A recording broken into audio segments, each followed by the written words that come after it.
I actually like the fact that he was in an interracial relationship. He seems unbalanced to me. On an encore presentation of Without Prejudice. There's tremendous prejudice against middle-aged white men. Can a panel of ordinary people judge 5 strangers without prejudice? I like that he converted over 200 students to Christ. Give up Christianity. You're actually going to live a better, more righteous life by giving up Jesus. It's the provocative new series Without Prejudice. Encore presentation next, only on GSN. In less than 1 hour, one of these people will be given $25,000. They don't actually have to do anything to be awarded the cash prize.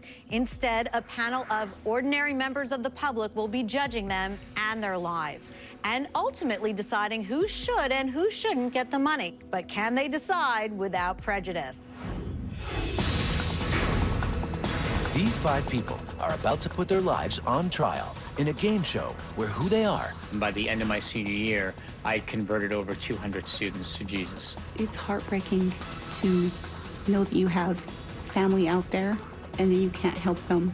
We'll see one of them win $25,000. But it's this panel of 5 that decide who gets the cash. Heidi's situation, however, that scares me. I'm not coming here being an incredibly black militant racist. That changes everything for me. So just because he wants to have sex with men, he's out? We definitely all have some chips on our shoulders. I don't have any chips on my shoulder. I didn't. And can they decide without prejudice?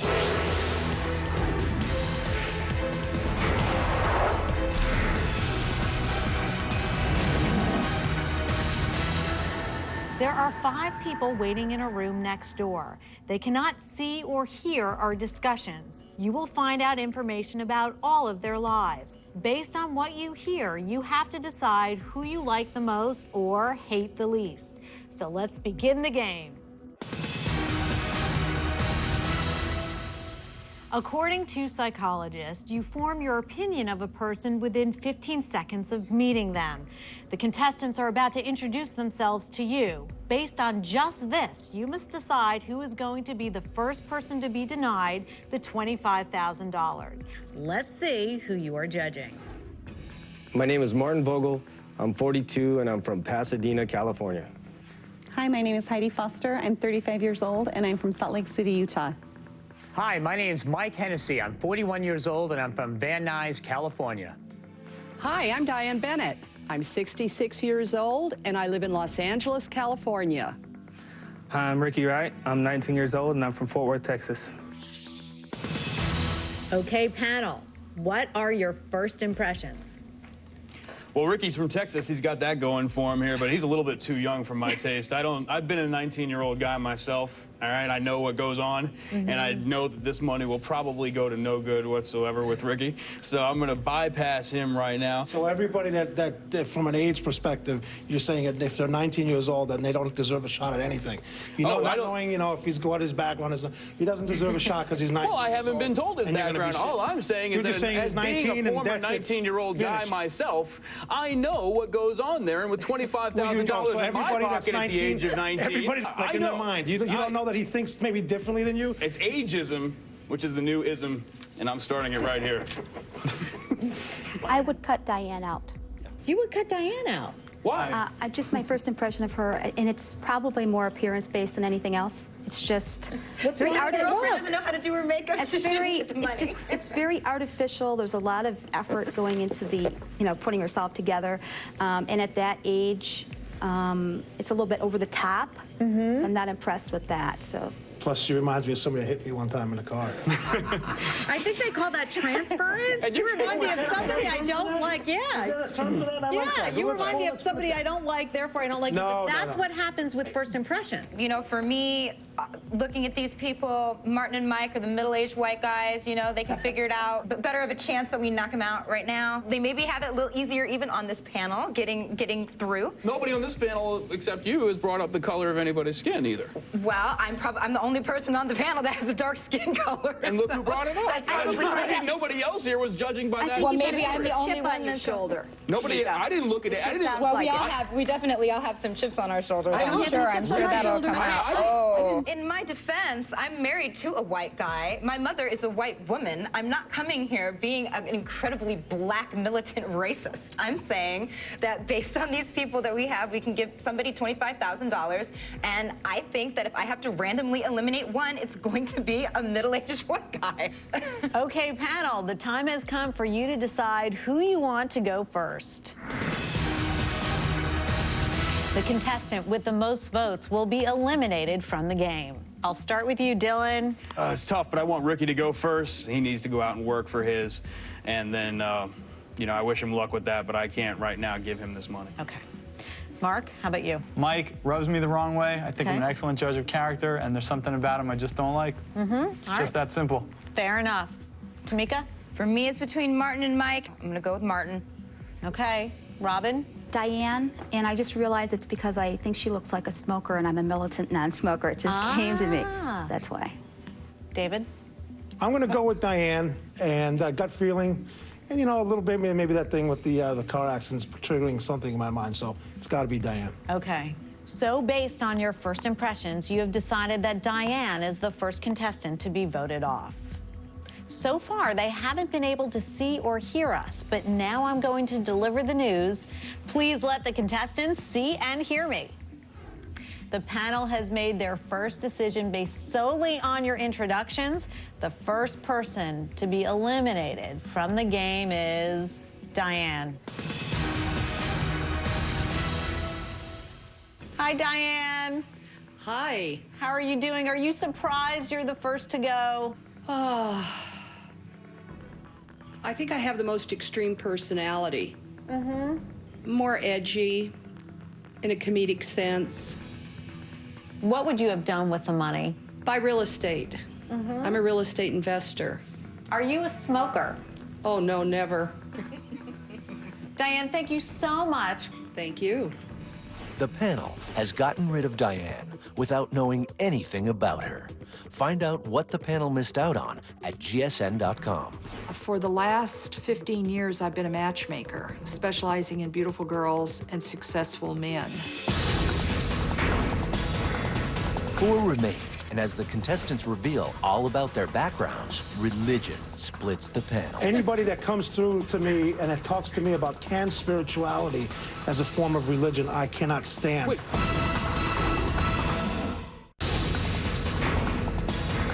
4 contestants remain. Who will be the next one to go as the panel discover all about their backgrounds? You've gotten rid of one contestant. You will now hear from those remaining. Later on in the show, we will allow you to meet and interview just 2 of the contestants. But first, you have to eliminate the others based on information you are given. Next up is the contestant's background and education. I grew up in Southern California. I remember from an early age, my parents, you know, constantly arguing. They ended up getting a divorce when I was 8 years old. So after the divorce, I kind of became my own little man, you know. I just internalized and just did what I wanted to do. I really didn't answer to my mother, but I did what she wanted. I moved around in schools a lot because I kept getting in trouble. You know, I really enjoyed motorcycle racing. School really didn't matter to me anyways. It made me who I am, so I don't think I would change a thing. I was born in Salt Lake City, and then I actually was raised in a small mining town in central Utah named Huntington. I have 1 older sister, 5 younger sisters, and 4 younger brothers. I was always one of the older kids that got to do everything.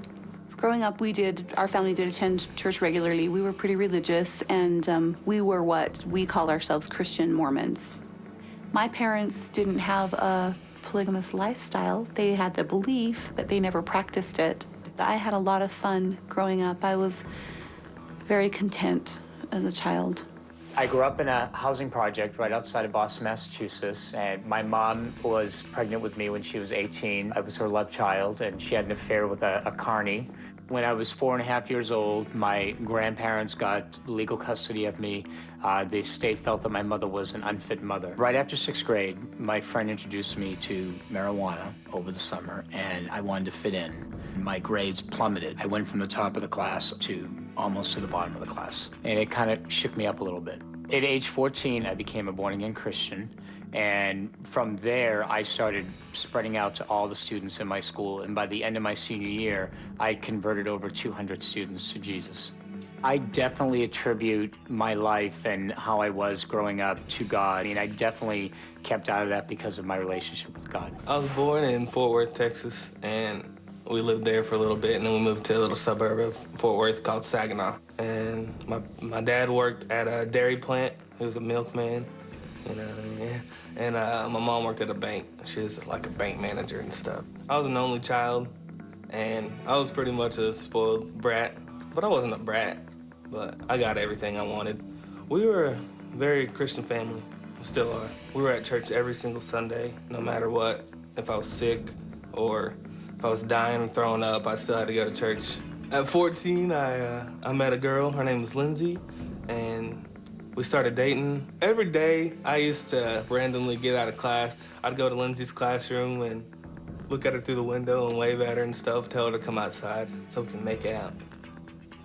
I graduated in May 2005 and moved on to the University of North Texas in Denton, Texas. I'm pretty privileged. Robin, can we go to you first? Who do you like after seeing all the background? I like Mike because of his conversion to Christianity, the fact that he converted over 200 fellow students to Christ. I find that to be quite amazing. It's extremely difficult to do those kinds of things when you're a teenager, the peer pressure, and that takes a lot of courage. I think that's great, converting 200. We can't even convert this panel to agree on anything. That's we right. convert 200 people to all Christianity. I think that's a pretty good thing. He's got to go very far away. Anybody that comes through to me and that talks to me about canned spirituality as a form of religion, I cannot stand. Wait, define I cannot canned stand spirituality. Canned spirituality is anything that's religious, my friend. And you're going to tell me because this guy wants to spread the beliefs of Christ, which have enriched his life, because he wants to offer that to somebody else, he should be punished for that? Or that's some kind of, that should count against him? Because the Spanish Inquisition was evangelical, but they were killing people. And I mean, they're comparing this guy to the Spanish Inquisition, to people putting people in cellars and in dungeons. No, I'm saying that there are times where you can see where some people are saying that Christ enriched their life to lead them to an action that we might not see as good. That's what I'm saying. And you're saying he's doing that? When somebody starts to yak that, you're done in my book. We've heard who you don't like. Yeah. Why don't you tell me who you do like based on what you've seen? I like Martin. I love his spirit. I like the fact that he's an individual. I like the fact that that he went through it, he did it on his own, and he didn't cry victim. All that victim stuff, again, it's like, I'm a victim, and suddenly, okay, everybody else, look at this and look at that. No, he didn't do that. What if we found out Martin was a Christian? Look, you know what? I like Ricky, too, and he's a Christian. Get something straight. You have a right to your beliefs. You don't have a right to push them on me, and I also, you have a right to say them, and I also have a right to click you off. Tamika, what do you think? Who do you like? I like Heidi. I think I like the fact that, you know, she worked through school, put herself through college. You know, even though she comes from a background that I'm not, I mean, I don't know a whole lot of Mormons. I'm not into polygamy. Her family seemed to be fine with that, but they didn't practice it. That doesn't bother me. But there's something, like when she said she's happy, there's a sadness about her. I saw it in her. I see it. Sensational revelations in the contestants' personal lives are about to rock the panel. Just because he wants to have sex with men, he's out? He offends me. As a second contestant must leave the game. Changes everything for me. A series of shocking revelations are about to change everything. Heidi's situation, however, that scares me. As the panel struggles to eliminate a second contestant. He has AIDS. It's almost time to vote off the second contestant, but before you make that decision, let's find out about their work and personal lives. What you are about to hear may change your mind. Just out of high school, I was racing my way through the road racing ranks, trying to get to a Formula 2 career. I was in a practice accident, broke my back, and went through a near-death experience. The accident left me paralyzed, and my life changed drastically. I was fortunate enough to find wheelchair racing. In '92, I was the world champion, the 5,000 meters. Recently, I just won the Rock and Roll Marathon. I retired from wheelchair racing to pursue a career in art. I guess I struggled with my identity and I partied a bit too much. After a couple DUIs and getting in trouble with the law, it was like a wake-up call. I ended up checking into my life and taking an inventory and becoming sober. I've been sober the last 10 years. I could sell my paintings anywhere from $500 to $5,000.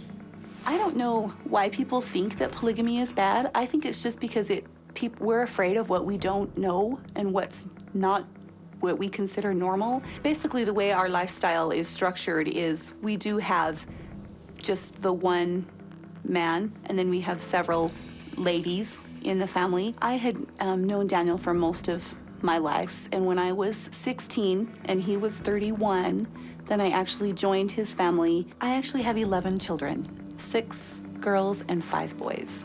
And a protective order involved the government agencies in the state of Utah, and they felt like that because we were what has been termed as a polygamist household, that the children weren't safe being raised in that environment, and that polygamy itself is abusive. So the kids were all placed in separate foster homes. The 2 oldest girls who were taken originally were never allowed to come home, and we actually don't even know where they are. It's heartbreaking to know that you have family out there and then you can't help them. I am a photographer. It's actually really fun to be able to do something you love for a living. I make about $25,000 a year.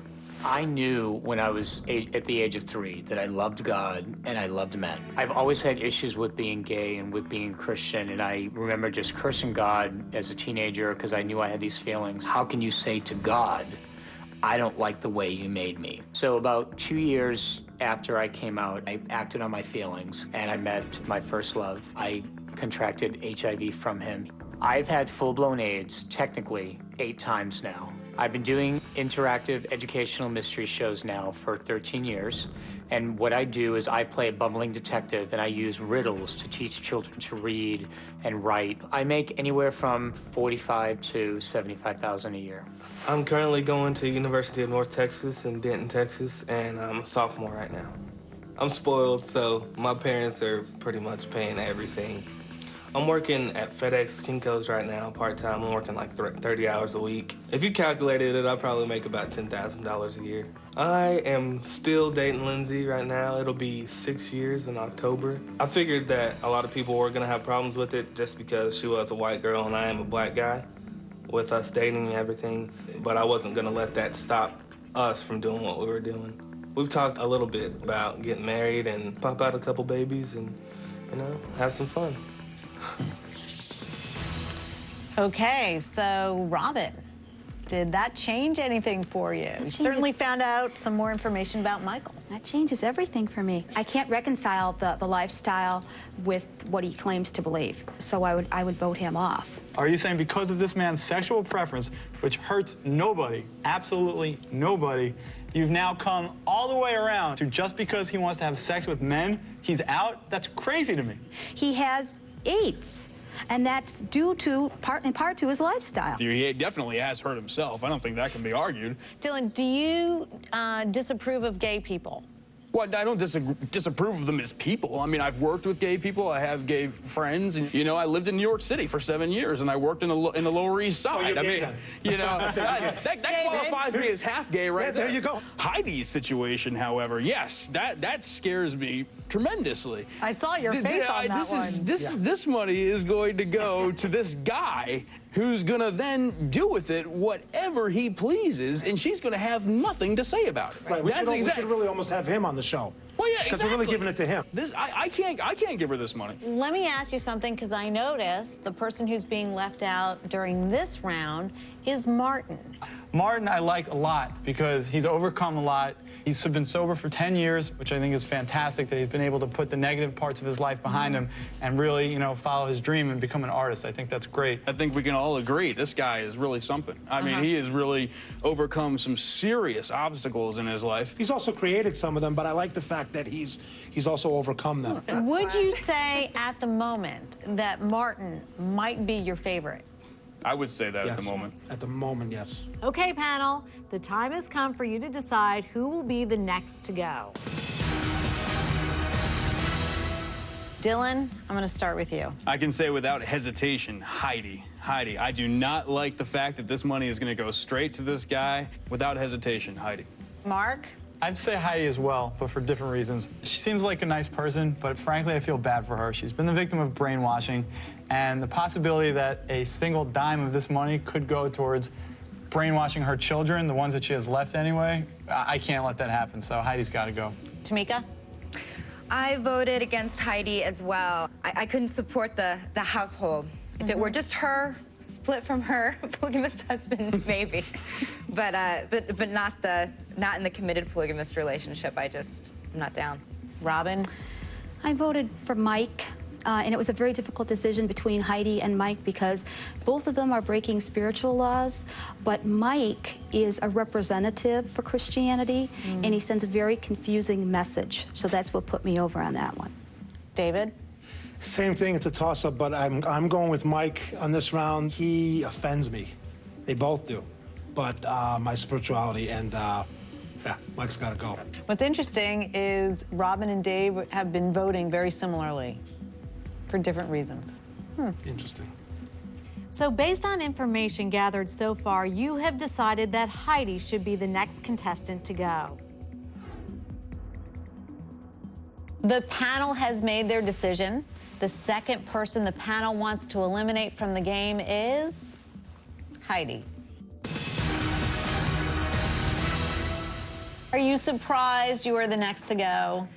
Not really. I have an unusual story, different lifestyle. It doesn't really sit well with a lot of people. It's been suggested that you are a victim of brainwashing. What do you have to say about that? It's just not true. But it is something that I deal with a lot. It's one of the prejudices that I hope to overcome. Who would the money have gone to? Would it have gone to you or your husband? The money actually probably would have went into college funds for my 9 children who are home. One of them is actually already in college, and we have another one expected to start in the fall. Okay. Well, thank you so much for participating. We really appreciate having you here and sharing your views. Thank you. Somebody once told me that God made Adam and Eve, not Adam and Steve. It's gay marriage, prostitution, and marijuana. But marijuana should be legal because people do it anyway. That is completely illogical and inconsistent. Someone's opinion is about to cost them $25,000. GSN's new show, Without Prejudice, has America talking. I don't agree with gay marriages. I'm not gonna call her a whore. He was a degenerate drunk. You don't like me because I'm black? Maybe I am prejudiced. Go to gsn.com/without prejudice. With Parade.com and our partners, sound off on hot button issues and access resources. Take the GSN and Zogby National Poll on prejudice. Plus, watch clips too explosive for TV. Those are fighting words. Go to gsn.com/without prejudice to find out if you are without prejudice. I work hard at making my home look nice. So I don't want it to be obvious that I have an air freshener. Being a chameleon, well, I like everything to blend in. That's why I got this new Airwick Hidden Pleasures scented oil. Its discreet frosted glass appearance fits in with any decor, and its frosted glass refills come in the scents I love. Kids, time for dinner. Only 3 contestants remain. Their opinions on marijuana, prostitution, and gay marriage will now determine who goes on and who goes home. So, you have 2 categories left. After hearing these, you must eliminate a third person. Next up is beliefs. We asked all of our contestants what their opinions were on 3 subjects. We asked them for their views on legalization of prostitution, cannabis, and lesbian and gay marriage. This is what they had to say. Do I believe lesbian and gay marriage should be legalized? Yes, because it's the year 2000. I think it's, everybody is open to the fact. I don't think it's a problem. I believe that everyone should have the right to be together in the eyes of God and in the eyes of their friends and family. Somebody once told me that God made Adam and Eve, not Adam and Steve. So I just believe that it shouldn't be legalized because it's not right. Should prostitution be legalized? In Vegas, yes. I don't have a problem with legalizing prostitution at all. And the reason being is because I have friends that actually do it for a living, and I don't judge them. I'm not here to judge. I'm not a moral compass. I don't think prostitution should be legalized because I just think it's gross. And it's pretty degrading to the women, too. And it's pretty bad for the men that they have to go pay a woman to have sex with them. My views on the marijuana laws and should it be legalized? Yes, it helps a lot of people, of course. I think the government and people could benefit greatly from hemp. I think it's better to have it controlled rather than have it run rampant and have people be thrown in jail because they have a little thing on them and all. I think marijuana should be legalized because so many people do it already illegally that it really doesn't matter if you tell them it's legal or not legal. So I think they should just go ahead and legalize it and let people do whatever they want to do. Okay, Robin and Dylan, you seem to have strong reactions, but I'm going to go to you first, Robin. Okay, I'll go to Mike. Marijuana being legalized, I don't think we need more of that. Gay marriage, God created Adam and Eve, just like Ricky said, not Adam and Steve. That was naturally how it was set up, and I believe that's the way it should be. Ricky, I liked his answers on gay marriage and prostitution. I disagree with that marijuana thing, that everybody should just go ahead and do it because they're already doing it, so let's just legalize it and legalize one more thing that's going to cause a lot of damage to society. He said, but marijuana should be legalized because people do it anyway. People have been using prostitutes since the dawn of time, but marijuana should be legal because people do it anyway. That is completely illogical and inconsistent. And maybe, just maybe, that Ricky himself is using marijuana and doesn't want to come out and say it. All right, David, your turn. Again, it all comes down to this high moral ground and religion. You know, it's funny because he lost me. I liked him. He totally lost me. That, you know, it's just those generic cliches that people say. It wasn't, you know, Adam and Eve, it was Adam and whatever, Steve. Panel, I haven't heard you talk about Martin. Dylan, does that mean he's still your favorite? No, it means that he's gone down significantly in my book here. I mean, his whole attitude seemed to be, I mean, for somebody who went through all that to go right down the list here with gay marriage, prostitution, and marijuana and just say, whatever, yeah, sure. Very disappointing. No, Martin is, yeah. I mean, I think that Martin has a live and let live attitude, and I think that that's refreshing. I mean, he seems to have come through a lot of things in his life, and he's like, you know, what people want to do, they should be able to do. He didn't seem to be offensive to me at all. Coming up on Without Prejudice. Hey, hello, this is Mike. In the most revealing round yet. So he's gonna call this girl he doesn't know and be like, hey, honey, I've got your phone? That's sketchy. Do you think he stole the phone? Hidden cameras expose how the contestants really behave. Come on, you guys know in your heart of he did something wrong there. Next, hidden cameras reveal shocking backseat behavior. There was definitely a bad motive. As either Mike, Ricky, or Martin is about to go home. The next person to be eliminated from the game is...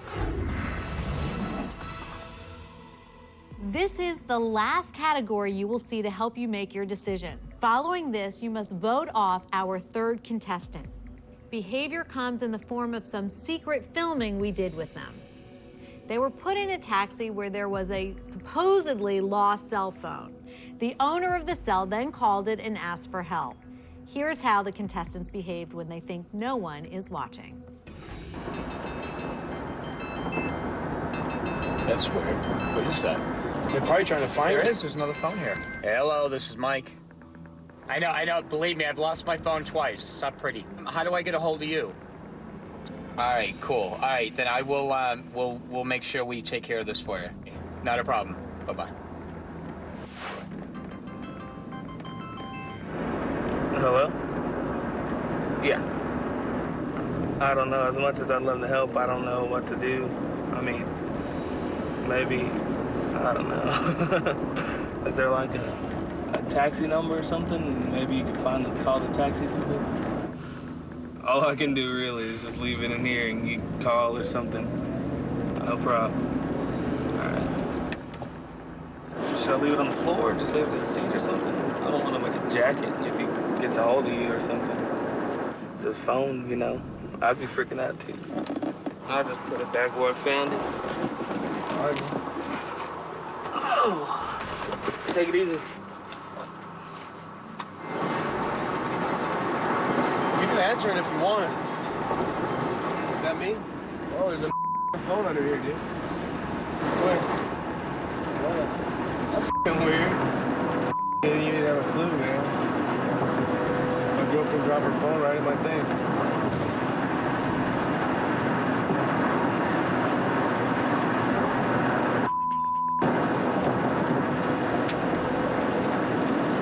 Chicks for you.